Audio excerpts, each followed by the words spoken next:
নমস্কার বন্ধুরা, সিজাস লাইফের আর একটা নতুন ভিডিওয় তোমাদের সকলকে স্বাগতম।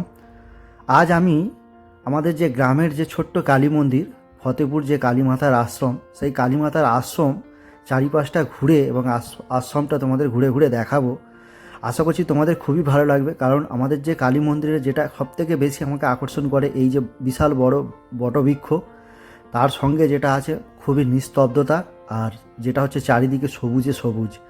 তো চলো আস্তে আস্তে দেখাই পুরো মন্দিরের চারপাশটা ঘুরে। আশা করছি তোমাদের ভালো লাগবে, আর যদি ভালো লাগে ভিডিওটাকে অবশ্যই একটু লাইক করে দিও আর চ্যানেলটাকে সাবস্ক্রাইব করে আমাদের পাশে থেকো।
এই হচ্ছে আমাদের মায়ের মন্দির, আর মন্দিরটা বেশ পুরানো, সেই জন্য অনেকটা ভগ্নপ্রায় হয়ে গেছে।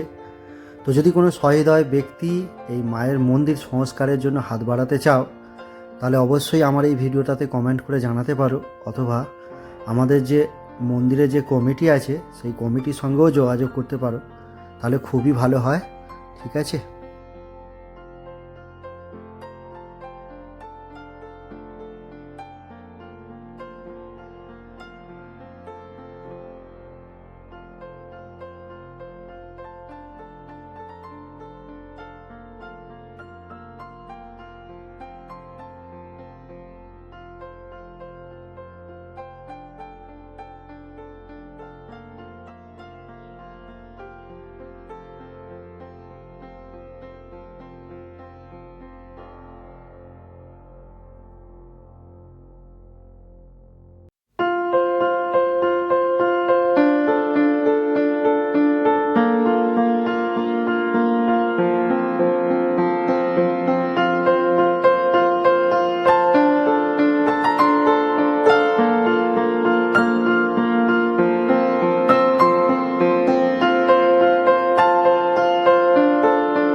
আর এই হচ্ছে একটা সুবিশাল ছাতিম ফুলের গাছ, আর এই গাছটায় ফুলে একদম খুবই মানে ভরপুর হয়ে থাকে, আর খুবই গন্ধ ছাড়ে, এত সুন্দর গন্ধ ছাড়ে চারিদিকটা, মানে দারুণ লাগে। সকালবেলাটা বিশেষ করে খুবই ভালো লাগে।